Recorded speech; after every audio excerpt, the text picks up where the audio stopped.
다시 오신 걸 환영합니다. 그리고 장담하는데 이번 영상은 절대 놓치고 싶지 않으실 거예요. 2026년 새해가 밝았습니다. 손흥민 역시 무려 17년 만에 처음으로 한국에서 가족들과 함께 새해를 맞이한 것으로 보입니다. 손흥민의 이모는 새해를 맞아 첫 SNS 게시물로 손흥민과 함께 찍은 사진을 공개했는데요. 손흥민이 조카들을 품에 안고 있는 모습과 함께 손흥민 앞에서만 딸들이 말을 잘 듣는다는 재치 있는 글로 그의 근황을 전했습니다. 그동안 손흥민은 유럽에서 생활하며 이 시기에도 한국에 들어오지 못하고 오직 리그 일정에 맞춰 가장 치열하게 몸을 만들어야 했던 시간이었죠. 그런 점에서 현재 MLS가 춘추제로 운영되면서 잠시나마 이렇게 가족과 함께하는 힐링의 시간을 가질 수 있다는 건 정말 다행스러운 일입니다. 다만 2017 시즌부터 MLS 역시 유럽 리그를 따라 7월에 개막해 다음 해 5월에 종료되는 추춘제로 전환할 예정이라고 합니다.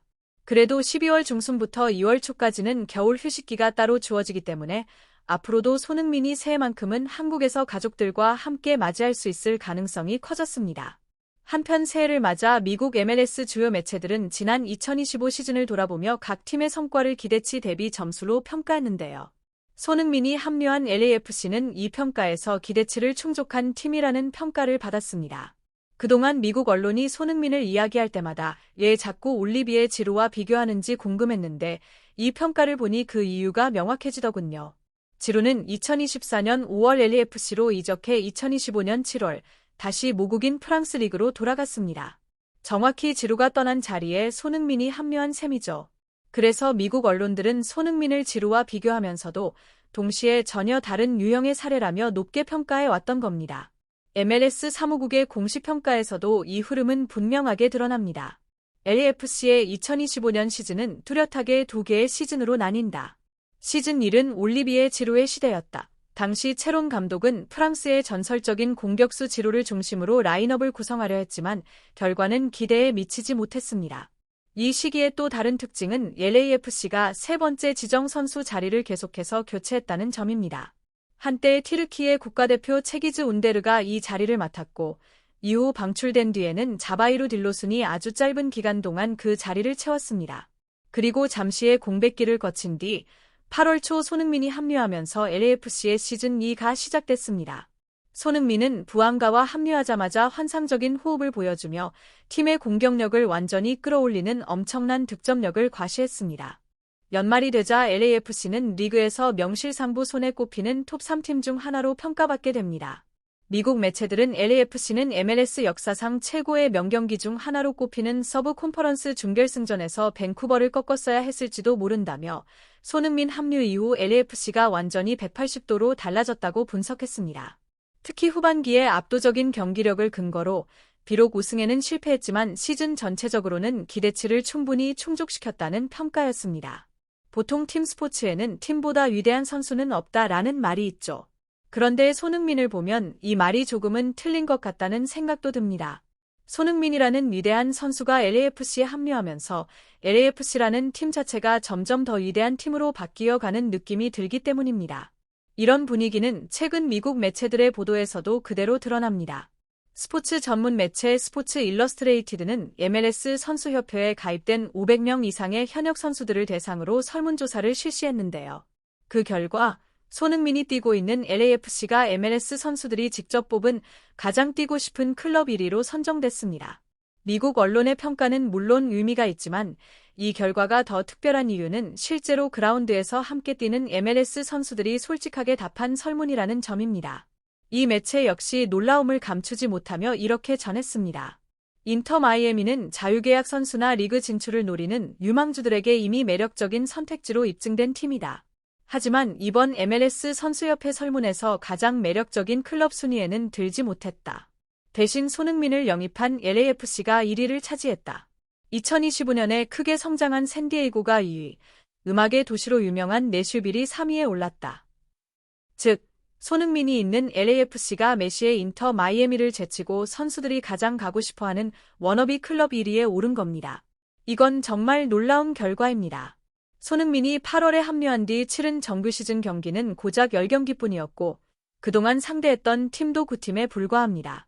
MLS 전체가 동부와 서부 각각 15개 팀, 총 30개 팀으로 구성돼 있다는 걸 감안하면 손흥민을 직접 상대해 본 팀은 전체의 약 30% 정도에 지나지 않습니다. 그럼에도 불구하고 이미 리그에서 뛰고 있는 선수들은 손흥민이 이끄는 LAFC의 변화된 분위기가 예사롭지 않다는 걸 분명히 느끼고 있다는 거죠.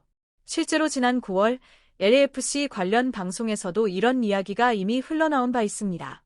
당시 방송에는 MLS 신인왕 출신이자 미국 국가대표 수비수였던 모리스 에두가 게스트로 참여했습니다. 은퇴 이후 애플TV와 폭스스포츠에서 해설위원으로 활동하고 있는 인물이기 때문에 그는 MLS 소식에 가장 민감한 인물 중 한 명이기도 합니다. 모리스 에두는 손흥민이 합류한 LAFC에 대해 실제 선수들 사이에서 이 팀이 얼마나 뜨거운 화제인지 직접 전하기도 했는데요. 에두의 말에 따르면 손흥민 합류 이후 LAFC의 팀 분위기 자체가 눈에 띄게 긍정적으로 바뀌었다는 이야기가 선수들 사이에서 끊임없이 나오고 있다고 합니다. 실명은 밝힐 수 없지만 서브 콘퍼런스 소속 선수들 사이에서는 이미 공공연한 이야기라는 거죠. 선수들은 LAFC를 보며 솔직히 부럽다는 반응을 보이고 있다고 합니다. 특히 선수들은 손흥민과 부안가의 조합은 거의 사기 수준이라며 혀를 내두른다고 하는데요. 이런 말도 덧붙였다고 합니다. 우리가 외부에서 보는 모습이라 내부 사정까지는 알 수 없지만 겉으로 보기에도 분위기가 굉장히 밝고 긍정적이다. 무엇보다 손흥민과 부안가를 중심으로 팀이 완전히 하나로 뭉쳐있다. 그런 분위기라면 어떤 팀이든 성공할 수밖에 없다. 정말 누구도 부정하기 어려운 말이죠. 이런 현역 선수들의 솔직한 평가가 몇 달 전 이미 나왔고 그 결과가 연말에 진행된 설문조사를 통해 다시 한번 확실하게 증명된 셈입니다. 다가오는 2026 시즌 아메리칸 트래블에 도전하는 LAFC에게는 분명 반가운 소식입니다. 손흥민이 이끄는 공격진은 이미 리그 최상급이라는 평가를 받고 있지만 중원과 수비는 아직 보강이 필요하다는 게 많은 전문가들의 공통된 의견이거든요.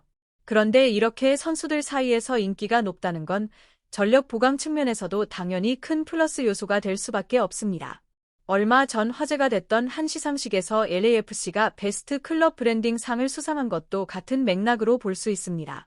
이 상은 글로브 사커 어워즈에서 수여한 것인데요. 사실 이 시상식에서 미국 MLS 팀이 상을 받은 건 이번이 처음 있는 일이었습니다.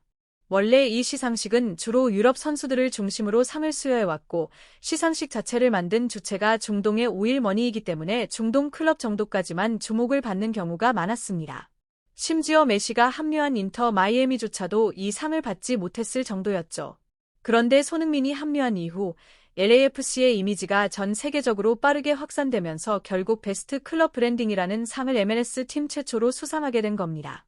이쯤 되면 2026 시즌을 앞두고 LAFC의 영입이 기대될 수밖에 없죠.